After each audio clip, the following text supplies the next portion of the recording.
Here with reaction, author of the brand new book. It's #1 on Amazon right now, Rediscovering Americanism and the Tyranny of Progressivism, the great one, Mark Levin.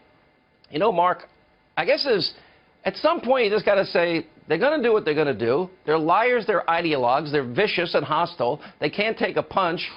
And I just think ignoring them at this point is probably the best solution. Thoughts?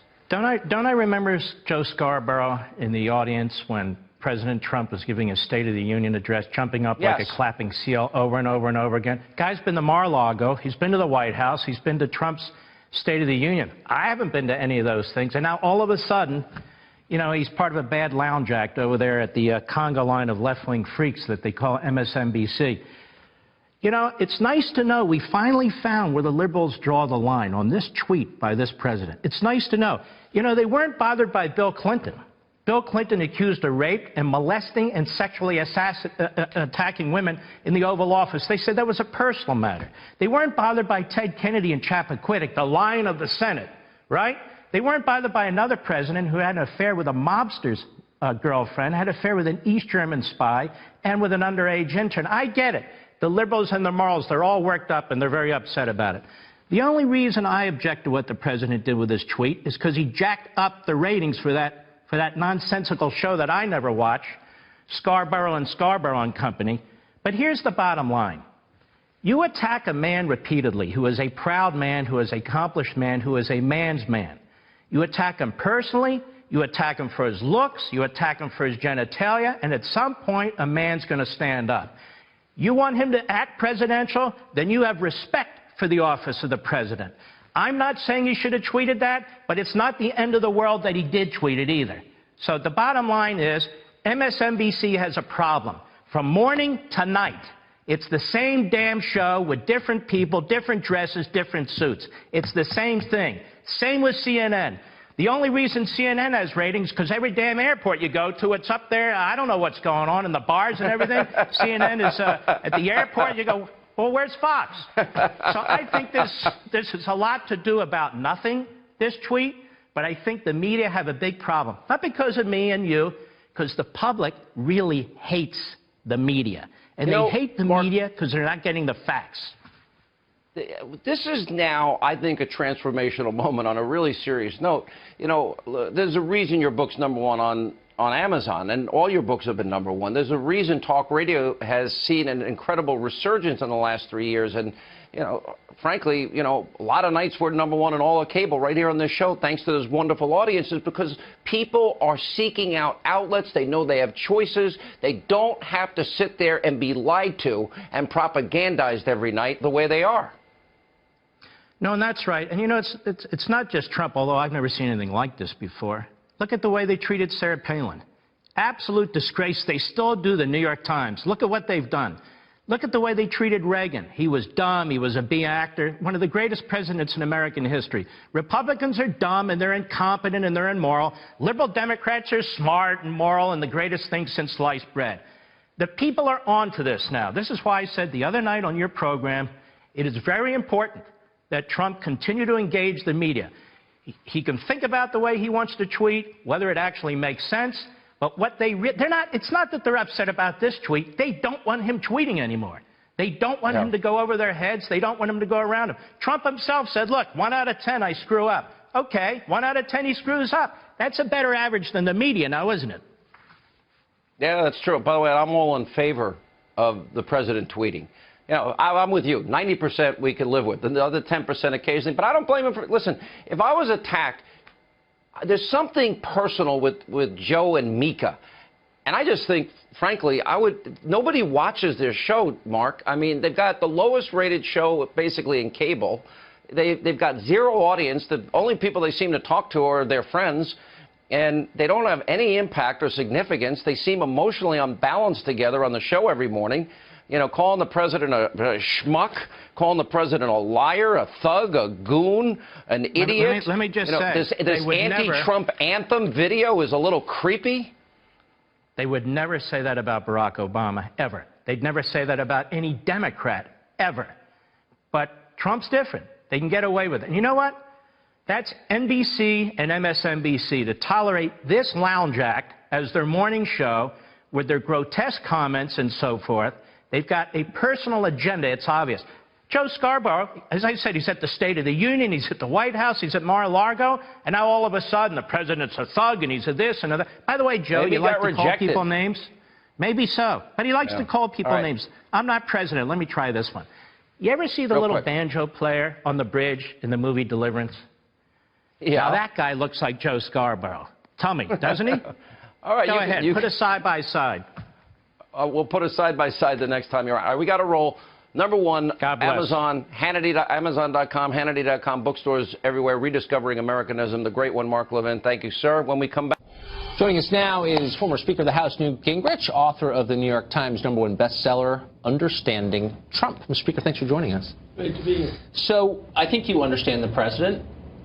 I don't understand why he would get in the way of what is a successful and needed message, soft nationalism, soft populism, with a distraction like this. He is an instinctive gut fighter. It bred into him probably by dealing with Page 6 in New York in the 1980s. It is so deep in his psyche that you hit him, he punches you. He doesn't think, would it be good to punch you? Would it be bad to punch you? He punches you. And look, I don't defend some of the stuff he does. I've told him to his face. I think that I love about 80% of his tweets. We negotiated, I got up to 90. But the last 10% is hopeless. And it's just who he is. It's, you know, in many ways, he's an extraordinary historic figure. In some ways, you wonder, why does he undercut himself? And maybe eventually he'll learn not to do it. But it's integral to his personality. You hit him, he's going to hit you back. Is there someone in the White House who works for him, who has authority there, with a clear list of the objectives he articulated on the campaign? And by the way, the other night when he spoke in Iowa, keep the country out of pointless foreign wars, restore the middle class, jobs. Yeah. Do you think they're focused on those things? Look, I think 98% of the time, President Trump gets focused. He wants to make America great again. It's not just a slogan. He wants to create jobs. He wants to reform regulations. He wants to fix the health system. He wants to fix the tax system. And then about 2% of the time, he goes back to being the Donald Trump who used to be, you know, a private businessman saying whatever he wanted to. And the 2% of the time, of course, in the media world, blows up and takes up almost half the space. Right. No, there's no question about that. It's given disproportionate attention by people who are already opposed to his agenda and who also are shallow, and in a lot of cases dumb. But people who aren't dumb and who have supported him and who I think hear kind of the policy dog whistle that he was emitting for the last few years are concerned about the number of Goldman Sachs people, for example, in the White House who don't seem to understand the agenda at all and maybe working at cross purposes against it. Do you think that's a fair concern? Sure. Look, I think it's fair to say, like every White House, there's tension. Yeah. You know, in the Reagan White House, which is now romanticized, Jim Baker came from one direction, you know, Ed Meese came from another, Mike Deaver came from another, the National Security Council came from a fourth direction. Reagan presided over the whole thing. And Reagan, in the end, made the decisions. The same thing's happening here. They brought in a lot of really smart people from many different directions. I mean, people talk about Goldman Sachs, and they've had certainly a lot of alumni there. On the other hand, I mean, even Steve Bannon, ironically. So here's Bannon, who's the nationalist, but he's a Goldman Sachs alumni. That's true. You know, it's partly a tribute to how good Goldman Sachs is. It's the Harvard of financial investing. On the other hand, in the end, it comes down to one person. And like Franklin Delano Roosevelt or Abraham Lincoln or Ronald Reagan, that one person has a pretty good sense of where he wants to go. And Trump routinely runs over everybody, routinely imposes his will, and gets them back on track, which is a very bold, very dramatic, and profoundly transformational direction. That's reassuring from a man who understands Trump. Mr. Speaker, thank you. Good to see you. So as ISIS crumbles, some surviving members are returning to Europe and finding it hard to get a job. Now, I could see that. It's got to be a shock for an employer when she asks about that gap in your resume and you say, I was in Syria chopping off heads. Anyway, tell me about your 401k. So does it strike you as odd that they're allowed to return it all? Why aren't they dead? Did we ever worry about the career plans of Nazi war criminals after the war? So far, up to 150 are back in Sweden. And according to Newsweek, the paper Expressen talked to some of them. One guy, Walid, whines that he applied for a lot of jobs, but the online images he had posted of himself in ISIS tarnished his otherwise great reputation. I don't know, complaining about not being hired because you're in ISIS is like complaining you can't get a date because you're a pedophile. But Sweden thinks you can reintegrate, which puts everyone at risk. One fiend is looking for work right now after posing with corpses. How much do you bet they don't let his future coworkers know about that? Anything for tolerance. In England, roughly 400 have returned too. This is why Europe's screwed. You can return from a death cult, and they worry about job placement. And they're not even returning due to a change of heart, but because they lost. So employers are right to be scared. But mark my words, in months, there'll be stories about how bigoted it is to hold their ISIS past against them. Forgive and forget, even if they chop your head off. How can they call it? We gotta go. I know we gotta go fast. How can they be allowed to call it home if they leave to join ISIS? No, I think that you need to revoke it, right? Yeah. So this was a concern at the beginning of the wars that the passports allow you to go back and forth. Yeah. In this article, it said that 7,000 people have gone to fight for ISIS. This guy, the local terror expert, says that only he says the really dangerous ones have not come back yet. 800 have not returned home from Britain. And so, yes, I actually think they should be jailed and they should do something about the family's benefits. Yeah. Jesse, one of the guys blamed the media for their bad reputation. Is that a me? I mean, talk about fake news. He was like fake news. You know, for all those liberals in America that I've interviewed on the street that says, oh, well, we should be more like Sweden, I want you to just listen to this sentence. Yeah. This is from the article. Sweden is one of the best countries for a foreign fighter to return if they want to reintegrate.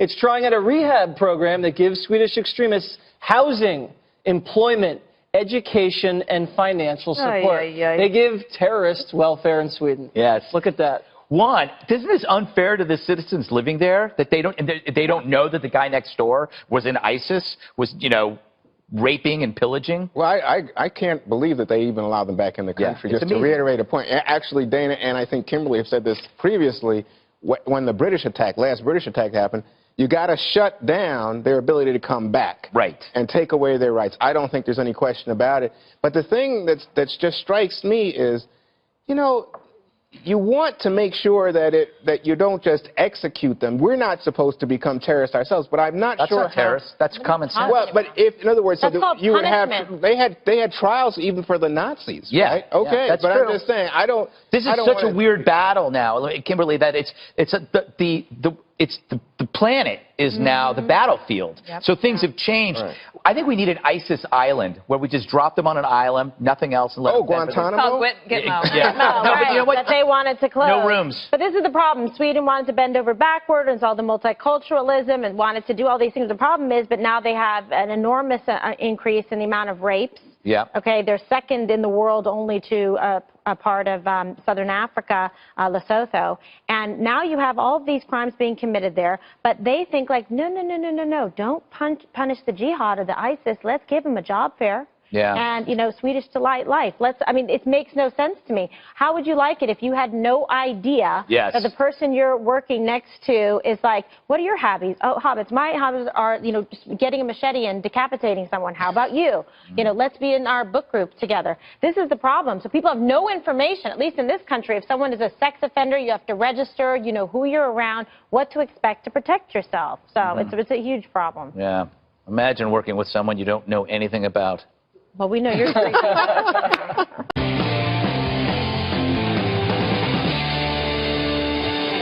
Well, good evening and welcome to Tucker Carlson tonight. President Trump's travel ban officially went into effect just a few seconds ago. We'll get to that momentarily. But first this morning, Washington melted down. You may have heard about it. Not because war broke out or the economy collapsed. Worse, the president tweeted something nasty about cable news hosts. In case you're returning from New Zealand tonight and missed it, here's what he wrote. Quote, I heard poorly rated Morning Joe speaks badly of me. Don't watch anymore. Then how come low IQ crazy Mika, along with Psycho Joe, came to Mar-a-Lago 3 nights in a row around New Year's Eve and insisted on joining me? She was bleeding badly from a facelift. I said no. Well, that was it. Chaos erupted. Democrats in Congress rushed to the nearest microphone to express shock and horror and call for the president's resignation. I think it's so blatantly sexist, I don't even know that there's a question about it. But sad to say, I am still the highest-ranking woman. I thought that was all going to be resolved in November. Instead, we have a person in the White House who not only doesn't happen to be a woman, but happens to disrespect women. That's too bad. You spend your time in the morning dealing with, attacking human beings that happen to be Americans and happen to be the media. Well, let me tell you something, Mr. President. I've gone through, as a member of the Judiciary Committee, impeachments. But we can't wait that long. It is time for you to resign. Well, meanwhile, over at CNN, you would have thought a new ISIS torture tape had been released, except worse, because it was Trump. The man who, in his life and in the campaign, has acted like a misogynist, a sexist, a sexual predator. He is just not a decent human being. This is objectively a statement from the highest office in the land, from the president, that objectifies women. This is a statement that is cruel. It attacks a woman's appearance. This dude, this disgusting dude, is the president of the United States and says, listen, you crazy lunatic 70-year-old man, baby, stop it. You are now the president of the United States, the commander-in-chief, and you need to stop acting like a mean girl. Got that? Because Trump attacked one woman, he attacked all women. He's a sexist because he's acting like, quote, a mean girl, which is suddenly a feminist thing to say, despite the fact it's an attack on girls. Okay, so what is this really about? Well, first, Trump is fighting back. The media suggests he's a mentally ill criminal. He calls them on their facelifts. He's a brawler. They're shocked by that, but they shouldn't be.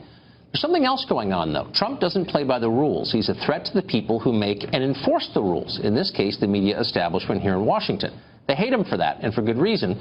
They pretty much said so out loud today.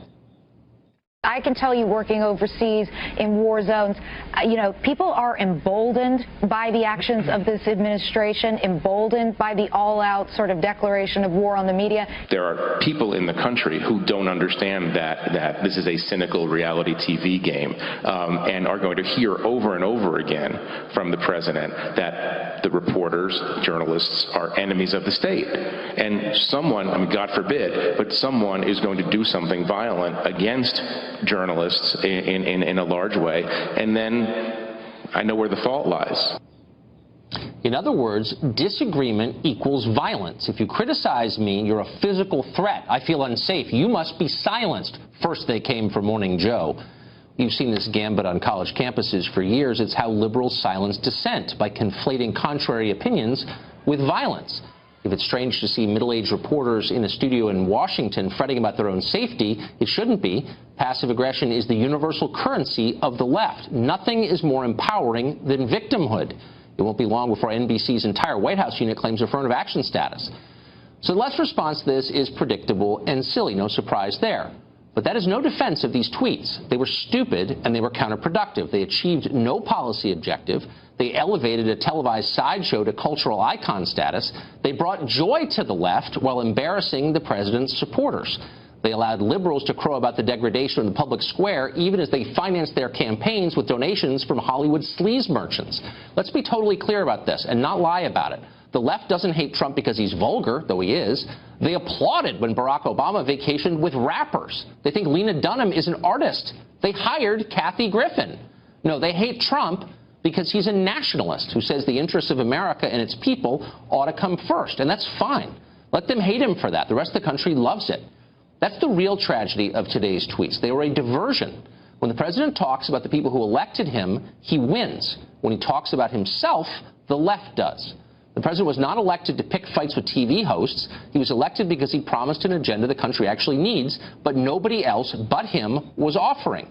So in case he's watching tonight, here's a quick recap of what the campaign was about. Secure the border, keep America out of pointless wars, replace Obamacare with a system that expands affordable coverage for the middle class, bring jobs to the heartland, push back against the vultures on Wall Street. That's why people voted for Donald Trump. That's what he ought to do. If the press doesn't like it, ignore them. If members of his staff try to divert his energy to other agendas, fire them. Rarely has a president been elected with a clearer message, a clearer mission: restore the middle class. If he sticks to that, he will win. If he doesn't, he won't. A Trump supporter got more than just a cup of coffee on a recent trip to Starbucks.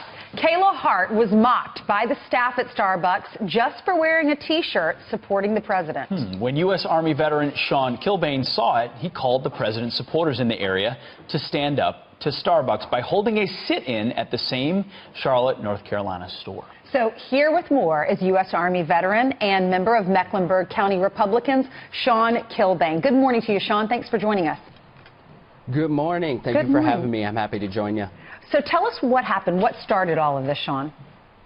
Well, just as you said, it was a Wednesday. I'm a political consultant that specializes in grassroots organizing, and I currently don't have a candidate or anybody I'm working for. So I saw this story about Ms. Hart, and I decided to call in the troops and get them together, and we all met up there, put together a very diverse group. We had representatives from deplorablepride.org that were representing the LGBTQ community, as well as Daniel Herrera, who's running for Charlotte City Council. He represented Hispanics for Trump and Women for Trump.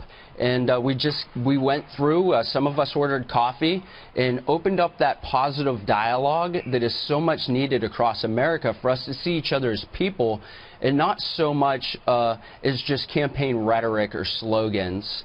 Sure. So it was a great event. So what, if you would, just detail a little bit what the original incident and what happened. And it happened at a Starbucks, but it could happen anywhere. Why would an employee at a business insult a customer? You know, I think that it's just this divisiveness in politics across the country that is so unfortunate. As a person that fought for this country, you know, we have some amazing rights. And my goal in what I did here, as well as what I did last election cycle and my involvement with GOP vets, in getting the average person, specifically veterans, to engage in politics and policy in a peaceful manner, is to get these people to go out and work together. So here in the city of Charlotte, the divisiveness is very strong. If you remember, we recently had the quote-unquote riots, the HB2 situation. That is just, we have a mayor here that unfortunately, her politics drives her policy, and creates this situation where it just tries to divide us apart. And the city of Charlotte is amazing. We're generally a city that comes together, and hopefully our Republican candidate, Kenny Smith, is going to win the election, and we'll be able to start rebuilding our city. But we're working hard to come together here, and Sure. Yep. All right, Sean, I want you to hear what Starbucks said. They did react to this, and then we'll get your opinion on it. They said the civil engagement and peaceful discourse that ultimately took place in our store on Saturday was the best possible outcome for everyone. This experience has served as a reminder of the power of human connection, and we look forward to continued conversation and welcoming everyone into our store. What's your response? You know, I appreciate that, but I'm more concerned with the other responses we received. You know, it's Starbucks, for them to write a quick little apology, that's great, but, you know, they have a history of this actions. With that said, you know, the White House reached out to me just a few days ago, and it was great to hear from the White House and hear how excited and how well they felt we represented the president, you know, our president, and how well we represented him. And we're able to do this in a way that represents our values, not just as Republicans, but overall as Trump supporters. You know, in many cases, people try to create this environment and make us appear one way, as if we're hateful, and we're not. Sean Kilbane, thank you for joining us. That's a fantastic point. I think a great way to wrap it. Trump supporters pushing back and saying, whether it's Starbucks or anywhere, it could have been any place, we're going to stand up for the fact that we support this president and don't need to be insulted as a result. I couldn't imagine working for a company, and if someone in a Hillary T-shirt or a Trump T-shirt walked in, I'd be polite. Yep, that's the way it should be. That's America. Obviously, I don't see that as an appropriate comment. I think, look, what we're trying to do around here is improve the tone, the civility of the debate, and this obviously doesn't help do that. I'm appalled. This is the President of the United States. You don't do things like that. Was it sexist, the attack? Absolutely. I wish that he hadn't made the tweet, which says it all, as far as I'm concerned. He has lost the trust, and I will vote for nothing until he steps down. Well, that last part is likely not to happen, but there's a sampling today of what happened here in Washington with a reaction to the early morning tweet sent by the president from the White House. Want to bring in our panel right now, Mo Alithi, Executive Director of the Georgetown Institute of Politics, Mercedes Schlapp, columnist for the Washington Times, and syndicated columnist Dr. Charles Krauthammer, 3 nights in a row, and good evening to all of you. So there was that today. Mercedes, do you want to begin some sort of defense, or how would you like to characterize your reaction? This is what always makes it difficult for the Trump supporters who believe that the president has the right agenda for America, but then he gets distracted when he sends out these tweets, which are incredibly disappointing. I mean, there's no need to be talking about this anchor's appearance in any way or these personal attacks. With that being said, that particular show has been a relentless smearing campaign against the president. They have called him from a fake president to questioning his mental ability to be president and having personal attacks against the president himself. And the president, you know, it was coming to them. The president did not stay quiet. With that being said, the president has now made these 2 television anchors into the heroes of the mainstream media and the left. Oh, you brought up the program, and I want to play a little clip of what we believe they were discussing right before the tweet was sent out, tweets I should say, and also a little sample of the flavor for the show in case the audience doesn't watch. This is kind of how it goes against the White House on that program on a daily basis. Nothing makes a man feel better than making a fake cover of a magazine about himself, lying every day and destroying the country. Okay. It's a good feeling. Well, where are your hands in that photo? Well, he's covering his hands here because they're teasy. I think he's such a narcissist. It is possible that he's mentally ill in a way. My mother's had dementia for 10 years. That sounds like the sort of thing my mother would say today. So the program's highly critical. That's It's evident. a never Trump network. I mean, let's be real. Mo, what do you think of this? I'm getting really tired of just the tone of the conversation. Mercedes and I do not agree on almost anything, but I call her a friend. We come on Fox News and we disagree with each other vehemently. But I would never say the things that he says, and I don't think she would ever say the things, but would you similar say things the about things that me. Mika said? Now, do I think the president is less than truthful sometimes? Yeah, I think quite often. Do I need to talk about his hands? No. Right. Does the president think the media is treating him unfairly? Absolutely. He does. Does he need to talk about someone's appearance? Absolutely not. The tone is poisonous right now, and it's degrading and deteriorating everything. It's degrading and deteriorating trust in all of our institutions. That has to stop. You mentioned the agenda. Let me come back to that. But Sarah Huckabee Sanders was on our program, America's Newsroom, earlier today, and this was the White House pushing back and with their explanation. She said this. I don't think that the president's ever been someone who gets attacked and doesn't push back. There have been an outrageous number of personal attacks, not just to him, but to, frankly, everyone around him.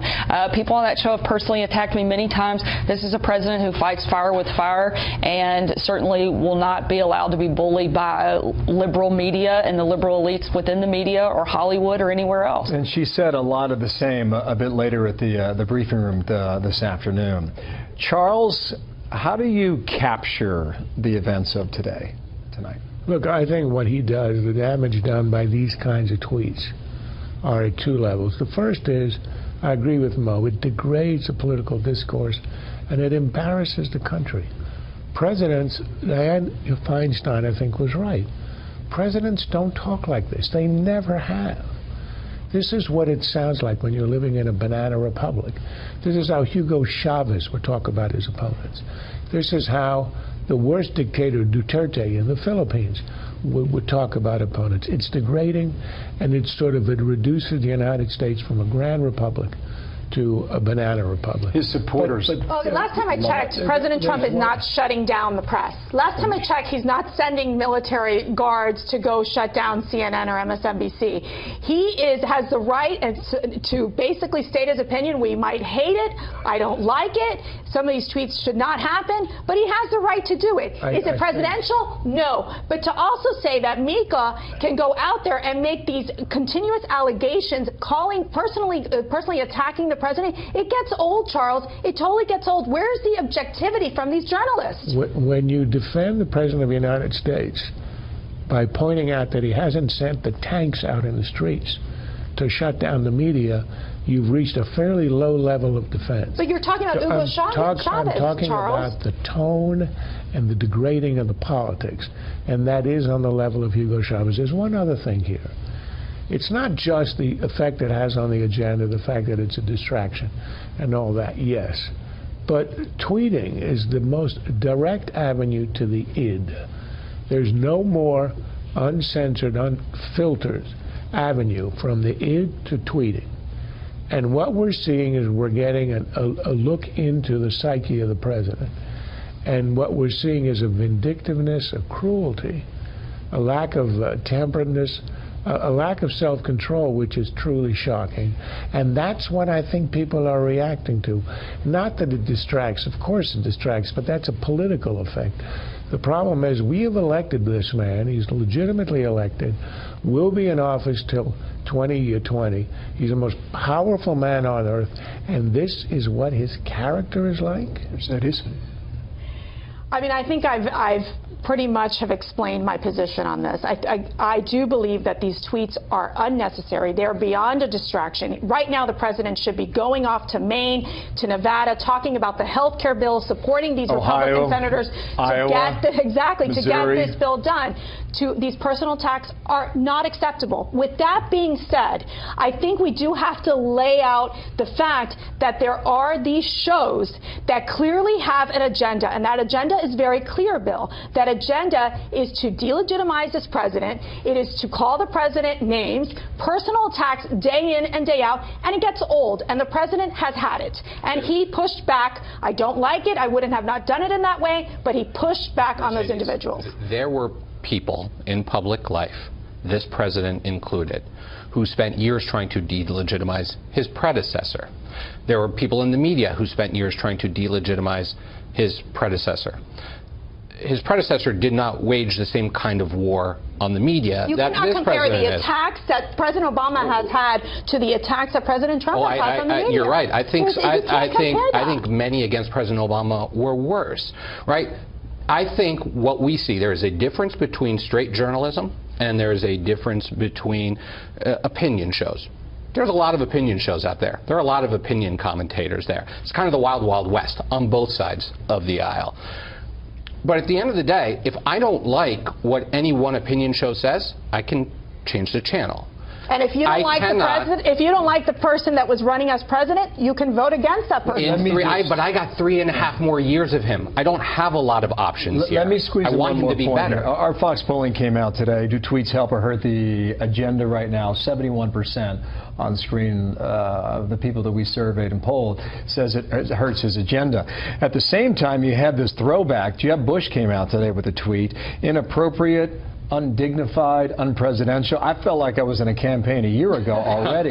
In the larger picture, you know, Charles is talking about separating the politics from the person. In the larger picture, Mercedes, you had a lot to crow about today. The travel ban goes in effect in about an hour. Yeah. You had a victory of the U.S. Supreme Court just days ago. You've got these immigration bills that have passed in the House successfully there. You had an energy speech today. All of that was part of the campaign, and we're not talking about any of it. You're right. And like I mentioned, it is a huge distraction for this president to be tweeting out personally attacking this anchor. Obviously, they have had a very contentious relationship. It's very hot and cold. They were best friends, and now they're enemies. And it's unfortunate. I think it's unfortunate for the president. I think he could utilize his time wisely to focus on an agenda that actually is helpful to Americans, which is that of economic and national security. We've got more to talk about, okay? Well, with assisted suicide becoming legal in more U.S. states, the question is, will health insurance insurers be reaching a grim conclusion that it's a lot cheaper to kill patients than to pay for their treatment. It might be happening already. Nevada physician Brian Callister says he had 2 patients, both in need of life-saving treatments, but the patients were from Oregon and California, 2 states with assisted suicide laws. According to Dr. Callister, the patient's insurance company said they wouldn't cover the treatments, and instead, they'd only pay for the patient's suicide drugs. Charles Krauthammer is a writer and columnist and joins us now. Charles, this is all we know about it. We don't have proof this is true. The physician says it's true. But this does seem like something we might want to be worried about, given the relative cost of killing someone and treating him. Shouldn't we be concerned? Absolutely. Look, there are a lot of arguments against assisted suicide. And the main arguments come out of Holland. Holland is the pioneer for assisted suicide. They allowed this about 10, 20 years ago. And the slippery slope is terrifying. It starts out, of course, they say all we're trying to do is to alleviate the pain of terminal patients, right? That's the claim. And what you see what happened, it starts out that way in Holland. They end up on a yearly basis killing people who are not, who are demented, who have no choice, without consent, in old people's homes because of quality of life. That's well known. And also the idea that it's only for terminal patients in pain. There's a famous case, I wrote about it in my book, of a woman who lost her 2 sons, was disconsolate, inconsolable, asked to be given assisted suicide, her doctor went on trial, because you're not supposed to do that, and of course was acquitted. This is where it goes. Now, we don't know how true the story is from this doctor, but it is clear that there will be pressure to save money. A dead patient is a cheap patient. Yes. And that's a very fast way to get there, is assisted suicide. And also, there's subtle ways in which a doctor can suggest what you ought to be doing. Counseling you, well, you ought to look at this. And people really put a lot of stake. They really listen to their doctors as authority figures, particularly when they're in distress and in extremis. And they can have a huge effect on what the outcome is. So absolutely, look, you understand the sympathy people have for those who really are dying and in pain. Of course. And that's what drives the movement. But the dangers of it are staggering. And that's why I think on balance, even though I understand the push for it, it really should not be legalized. I certainly understand the push for it too. And you feel enormous compassion for people who are terrified in pain. Of course you do. But shouldn't there be some legal mechanism to prevent insurance companies from pushing for this? I'm sure there. Look, this sounds to me like a very unusual case. I've never heard of one like this before. I don't think it's an epidemic. That's why I think there are no legal restrictions. There are other things you want to look at first, which is the pressure of families who basically want to get rid of an elderly parent. So you need restrictions on that, people who will benefit financially. If this becomes rampant, I think we ought to put in strictures. I don't think it is. There's a lot more bad things that will come before it becomes an insurance company issue. That's reassuring. Now, in the minute we have left, there's a story out of Milltown, Ohio, where a councilman there has said that the city might want to put a 3 strikes rule in effect for opiate ODs. We're not going to save you after the 2nd time. What's your take on that? The councilmen ought to look for other work. You know, I can understand the impulse. Here are people, the ingratitude sort of gets them. Yes. We saved you twice, we have to come back and do you a 3rd time. Look, you can't let people die. That's a rule. It doesn't matter how bad they are, how selfish they are, how irresponsible. You don't let them die. If you have the naloxone, if you have the antidote, you give it. Now, what you could do is say, if you're on your 3rd time, we're going to triple your community service, or we'll incarcerate you, or we'll attach to your earnings, or if you have any earnings. Yeah. But you don't deny the treatment. You can't let people die. That's a rule. Amen. That is a great rule. Charles, thank you. Neither the President nor the White House has issued an apology of any kind. Howard Kurtz is the host of Media Buzz and Fox News media analyst. Howard? Sure. It seems to me that this is a punch. You know, the White House is trying very hard to portray the president as a counter-puncher, but this is a punch that has actually wounded himself. Because when you look at this and the fact that it is soaking up so much media oxygen today, sure, it is fair to point out that Joe Scarborough and Mika Brzezinski, the engaged couple on MSNBC's morning show, have been relentlessly personal in calling the president a liar, mentally ill, a thug, and all of that. But it doesn't matter. He is the President of the United States. They are cable news commentators. And where does this go from here? Historically speaking, has there ever been anything like this? And what responsibilities does the White House have to come forward, apologize, and try to make amends? Well, apologizing is not usually the president's style, as you know. And look, he actually did apologize after his words about grabbing her in the blank during comments made to Access Hollywood's Billy Bush. He actually issued a video apology in that particular instance. Right. That was a relatively rare occurrence, I would say. And look, his supporters love it when he sticks it to the fake news media, the failing New York Times, CNN, and all of that. But when you get this personal, when you include facelift in a tweet about a female anchor, I think it's pretty clear to people who are not paid to defend him that he crossed the line. He also is creating the very kind of distraction that he often accuses the media of fostering, which is taking off, attention away from the substantive issues so that we talk about this. And as you noted earlier, by being so personal against the female anchor, he dredges up memories, and we can all play the clips, of past things that he has said about women in particular. Now, he's called plenty of male journalists losers and morons and idiots and all of that. But for the president to say, for the Sarah Huckabee Sanders to say the president was bullied, I mean, he's the president. He could look beyond this. He doesn't have to respond to every slight on cable news. He has chosen to engage, and that's why we're talking about this right now. Howard, you're a media critic. Is it fair to say that the president is the one who set the agenda today, that he is the one who issued these tweets, and that the media who are covering the issuance of the tweets, which the president's White House says are official statements of the President of the United States and the leader of the free world, is coverage of this out of bounds?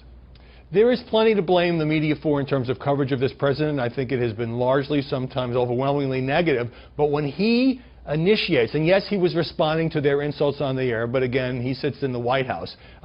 There is really very little choice but to cover it. And when members of the president's own party are criticizing him, sometimes vehemently, that's news no matter how you slice it. So to say that we should just ignore that and cover the travel ban, that's not the way the news business works. President Trump knows how the news business works. He knew this would get a strong reaction. That's why he used the kind of language that he did. And so I think the White House can hardly complain about the backlash right now. And understood. Howard Kurtz, thanks very much.